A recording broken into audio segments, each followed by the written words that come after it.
Good morning, students.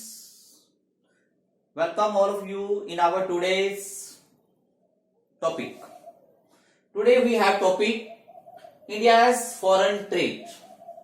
This is our fifth lesson of Indian economic development.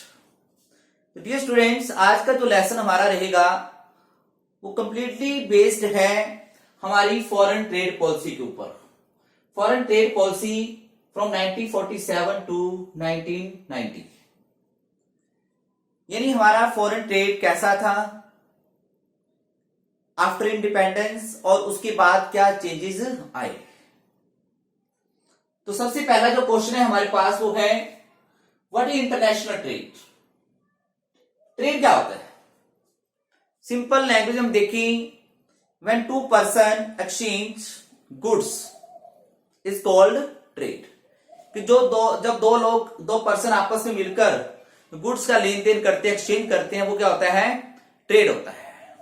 यहां पे हमारा question है international trade.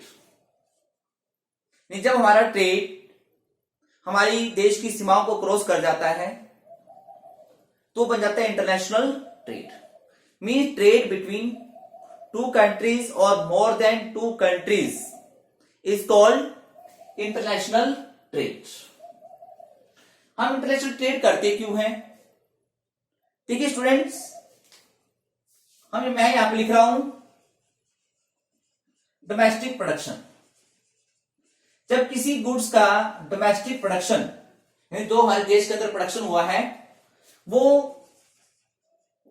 Domestic consumption से ज्यादा है तो हमारे पास सरप्लस में, उस सरप्लस का हमें क्या करना चाहिए? क्या करेंगे? हमको बेच देंगे. तो सिमिलरली हम उस प्रोडक्शन को एक्सपोर्ट कर देंगे, export to other country. Similarly अगर डोमेस्टिक कंजप्शन डोमेस्टिक प्रोडक्शन से ज्यादा है, यानी किसी गुड्स का कंजप्शन ज्यादा करते हैं और प्रोडक्शन कम है, जैसे कि ऑयल, तो नेचुरली बात है हमें क्या करना पड़ेगा? इंपोर्ट. इसी एक्सपोर्ट एंड इंपोर्ट को हम लोग कहते हैं इंटरनेशनल ट्रेड. क्या कहते हैं? International trade. तो समझ आ गया होगा आपको व्हाट इज इंटरनेशनल ट्रेड.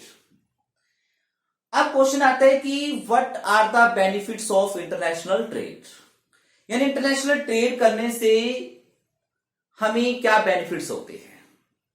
तो बेटे तो आपको यहां से क्लियर हो गया कि जो सरप्लस है उसको बेच देते हैं और जिस चीज की कमी होती है, स्कार्सिटी होती है, वो हम बाहर से मंगवा लेते हैं. यानी हमारी नीड्स पूरी हो जाती है, हमारी वांट्स पूरी हो जाती है. बट स्टूडेंट्स, इसके अलावा भी we have many advantages of international trade. तो स्टूडेंट्स एक चीज ध्यान रखनी है, what is the principle of international trade. मतलब इंटरनेशनल ट्रेड का सिद्धांत क्या है? इंटरनेशनल ट्रेड किस बात पे टिका हुआ है? तो ध्यान रखना स्टूडेंट, इंटरनेशनल ट्रेड का प्रिंसिपल है स्पेशलाइजेशंस.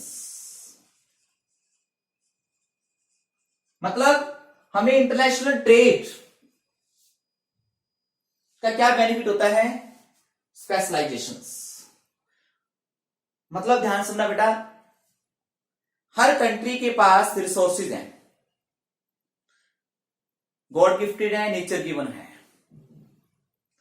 हमारे पास भी रिसोर्सेज हैं, अमेरिका के पास भी रिसोर्सेज हैं, अरबियन कंट्री के पास भी रिसोर्सेज हैं.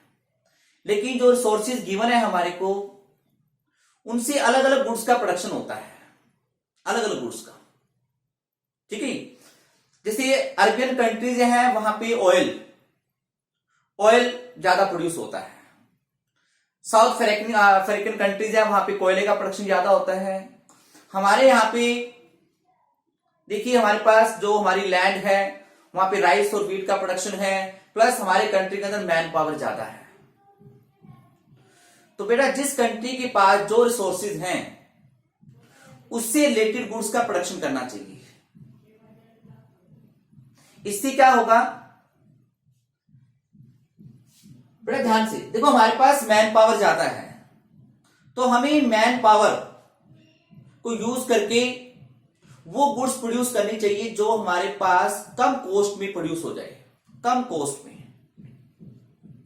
ठीक है, मान लो हमारे यहाँ पे राइस और वीट का प्रोडक्शन ज्यादा हो सकता है, तो हमें राइस और वीट के प्रोडक्शन के अंदर स्पेशलाइजेशन करना चाहिए जो हमारे पास हमारे कंट्री में कम कॉस्ट में होगा।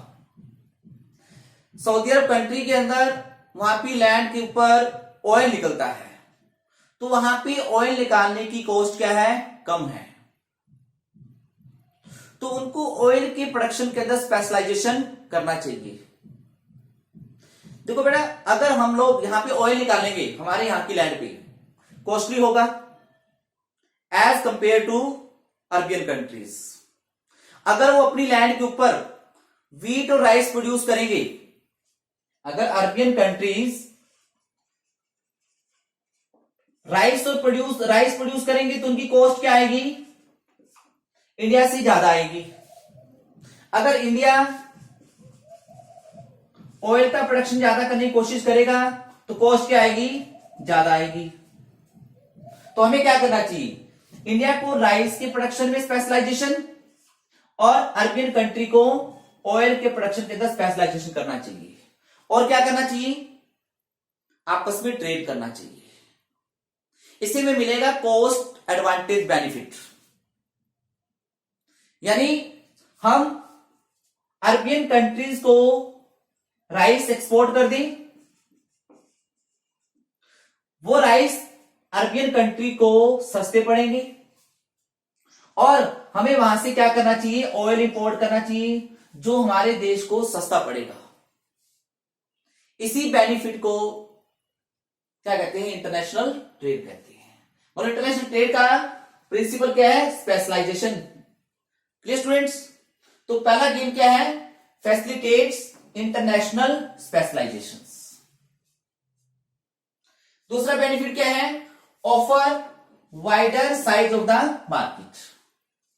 देखो बेटा, आपके सामने है, यानी किसी भी कंट्री को अपने प्रोडक्ट को सेल करने के लिए एक वाइडर मार्केट मिल जाती है, बड़ा बाजार मिल जाता है। यानी हम अपने प्रोडक्ट को वर्ल्ड के डिफरेंट कंट्री के अंदर सेल कर सकते हैं। ठीक है, तो इससे क्या होगा, नेचुरल बात है, देश की प्रोडक्टिविटी इंक्रीज होगी, देश को बेनिफिट होगा क्योंकि हमें बड़ा बाजार मिल रहा है। Clear. Second, help to earn foreign exchange. अब बेटा, जो लेस डेवलप कंट्री हैं, कम विकसित देश हैं, अगर वो एक्सपोर्ट करते हैं यानी गुड्स को सेल करते हैं अदर कंट्रीज को, अदर कंट्रीज को गुड्स सेल करके they can earn foreign exchange, मतलब फॉरेन करेंसी को अर्न कर सकते हैं। Clear. Next, promote quality of life of the people, यानी इंटरनेशनल ट्रेड से लोगों की क्वालिटी ऑफ लाइफ इंप्रूव होती है। कैसे स्टूडेंट्स, आई थिंक कहने की जरूरत नहीं है। यानी इंटरनेशनल ट्रेड से क्या होता है कि हमारी डोमेस्टिक मार्केट के अंदर हमें डिफरेंट कंट्रीज की गुड्स अवेलेबल हो जाती है, कम लागत में बढ़िया क्वालिटी गुड्स हम घर बैठे बैठे ले सकते हैं। तो इससे क्या होगा, हमारी क्वालिटी ऑफ लाइफ इंप्रूव होगी। आप देखो अमेज़न के थ्रू और काफी सारी नेटवर्क कंपनियां हैं जिससे आप प्रोडक्ट मंगवाते हो। क्यों? क्योंकि आपको लगता है कि वो प्रोडक्ट आपकी क्वालिटी ऑफ लाइफ को इंप्रूव करेंगे, आपकी लिविंग स्टैंडर्ड को इंप्रूव करेंगे। ये बेनिफिट होता है। Enhance opportunity of investment. देखो, जितनी बड़ी मार्केट हम पहले डिस्कस कर चुके हैं, उतना ही ज्यादा इन्वेस्टमेंट की अपॉर्चुनिटीज होती है। आज हमारे ट्रेडर्स, हमारे इन्वेस्टर्स वर्ल्ड की किसी भी कंट्री के अंदर इन्वेस्टमेंट कर सकते हैं। इंडिया के अंदर भी हजारों फॉरेन कंपनियां वर्किंग हैं, काम कर रही हैं। यानी इससे क्या होता है, इन्वेस्टमेंट के अपॉर्चुनिटीज बढ़ जाती हैं। तो बेटा, आपको पता है इन्वेस्टमेंट किसी भी कंट्री की ग्रोथ का इंजन है। हम पहले भी डिस्कस कर चुके हैं कि किसी भी कंट्री की ग्रोथ इंक्रीज होगी when investment in that country increases. Last point क्या कहता है? As an engine of growth accelerate the pace of growth. मतलब इंटरनेशनल ट्रेड किसी भी कंट्री की ग्रोथ का इंजन है और वो इंजन उस कंट्री की ग्रोथ की स्पीड को, पेस को इंक्रीज कर देता है। चाइना का एग्जांपल मैं लेता हूं, हम इसको स्टडी भी करेंगे लेसन नंबर 13 के अंदर, कि चाइना की इकोनॉमी आज वर्ल्ड की सेकंड इकोनॉमी क्यों है? क्योंकि उसने अपने इंटरनेशनल ट्रेड को स्ट्रॉन्ग किया, अपने एक्सपोर्ट को प्रमोट किया। तो आज उसकी जो ग्रोथ की स्पीड है वो काफी ज्यादा है। इंडियन इकोनॉमी से उसकी जीडीपी 5 गुना ज्यादा है। रीजन क्या है? International trade. तो ये था हमारा games of international trade, 4 marks के अंदर आपने करना है स्टूडेंट्स। नेक्स्ट क्वेश्चन है हमारे पास,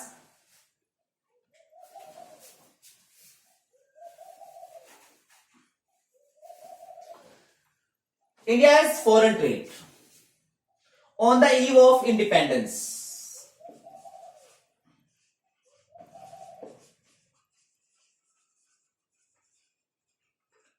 कि जब हम आजाद हुए तो हमारा फॉरेन ट्रेड कैसा था? स्टूडेंट्स, ये भी हमने फर्स्ट लेसन के अंदर टॉपिक डिस्कस किया था कि by adopting a discriminatory tariff policy,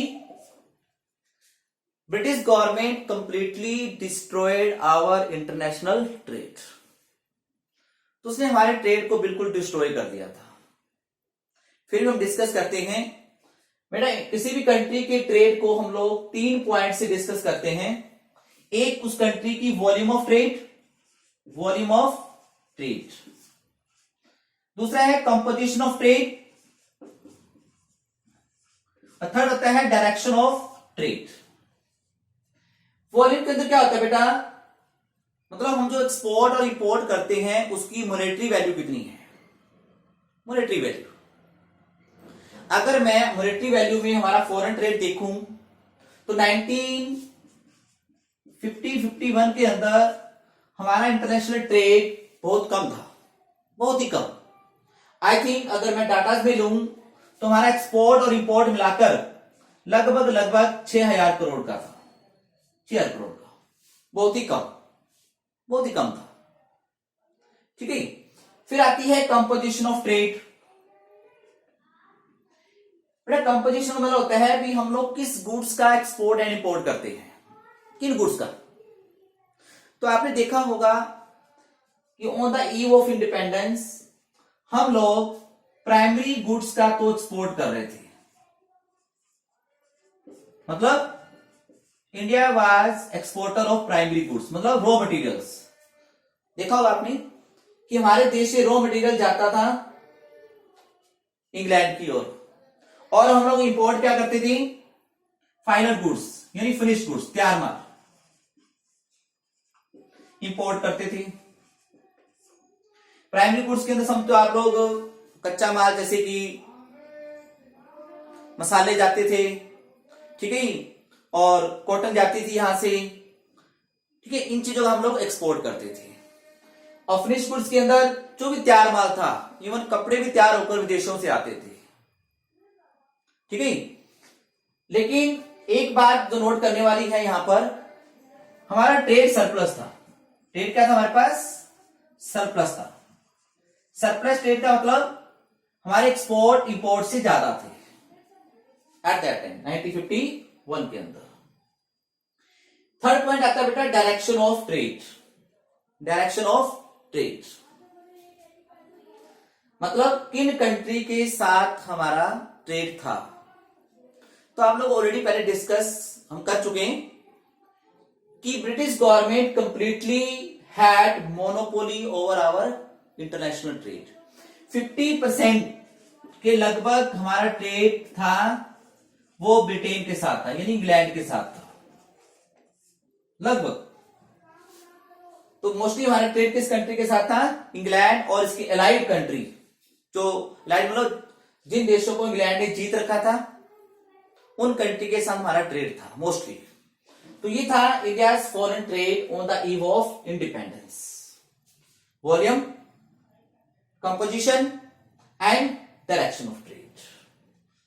ठीक है, आगे हम डिस्कस करेंगे कि इंडिपेंडेंस के बाद इंडिया की फॉरेन ट्रेड में क्या चेंजेस आए, क्या वॉल्यूम में चेंज क्या आ गया, कंपोजिशन में क्या चेंज आया और डायरेक्शन ऑफ ट्रेड में क्या चेंजेस आए।